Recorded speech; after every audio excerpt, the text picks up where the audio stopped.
c'est un sentiment de grande satisfaction de constater que, en ce qui concerne l'adéquation entre, d'une part, la formation, mais la demande des entreprises en matière de métier, il est aujourd'hui clair que l'ISEP est en train de constituer un début de réponse à cette préoccupation que les chefs d'entreprise ont toujours eu, d'avoir des cadres au niveau de la maîtrise capables de pouvoir travailler dans les entreprises, mais en ayant déjà un acquis en termes de connaissances et de métier, et un acquis pratique pour permettre d'accompagner la demande des entreprises, mais de pouvoir répondre présent. Donc l'ISEP est certainement un des instruments qui aujourd'hui, sur les métiers sur lesquels l'ISEP intervient, donne un début de réponse. C'est pourquoi nous avons accepté avec beaucoup d'enthousiasme, lorsque nous avons été saisis par les autorités, pour présider le jury. Et c'est ce qui d'ailleurs explique ma présence ce matin, puisque nous lançons à partir d'aujourd'hui, j'allais dire, les examens de certification. Et il était important de venir regarder un peu les élèves au travail, échanger avec l'encadrement et les professeurs que vous êtes, et surtout constater que toutes les dispositions matérielles sont prises pour un très bon fonctionnement de cette partie importante dans la formation de nos jeunes, puisqu'ils vont travailler toute la semaine pour espérer avoir un résultat qui va être important pour leur avenir. C'est la raison pour laquelle nous sommes ici présents, mais nous sommes encore une fois vraiment très satisfaits de ce que nous avons vu. Toutes les dispositions ont été prises, et de bonnes dispositions.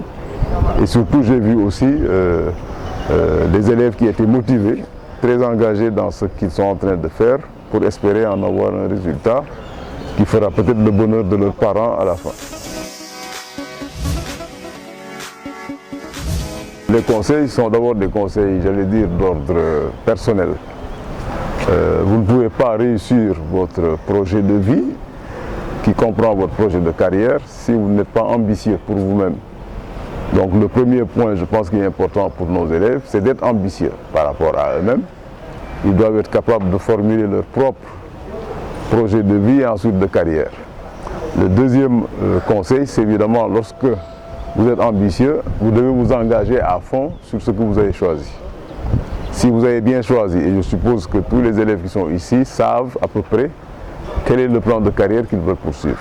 Dès lors qu'ils l'ont choisi, il est important à ce moment-là qu'ils soient déterminés et qu'ils fassent tout ce qu'il faut pour qu'en sortant d'ici, ils aient acquis suffisamment de connaissances pour pouvoir répondre à la demande des employeurs. Nous sommes là pour créer des emplois, mais nous créons des emplois lorsque ces emplois répondent à la demande des entreprises, ce qu'on appelle la demande du marché. Et c'est ce que je disais tout à l'heure, l'ISEP et le modèle que l'ISEP est en train de bâtir répond en partie à cette demande, parce que nous avons besoin de ce qu'on appelle un encadrement intermédiaire. Et je pense que le niveau Bac+2 à partir duquel les élèves sont formés doit permettre aujourd'hui d'avoir, entre guillemets, des produits qui peuvent être relativement, en tout cas, intéressants pour les entreprises. Et le fait que les gens puissent aller dans les entreprises dans des stages leur ouvre déjà la voie pour qu'elles soient reconnues, connues, et l'entreprise à ce moment-là sera tout à fait disponible pour leur offrir des contrats de plus longue durée. Je pense donc que, comme je l'ai dit, ambition, détermination, engagement dans ce qu'ils font, mais aussi curiosité. Il faut qu'ils apprennent à se former tout seuls, au-delà des cours qu'ils reçoivent.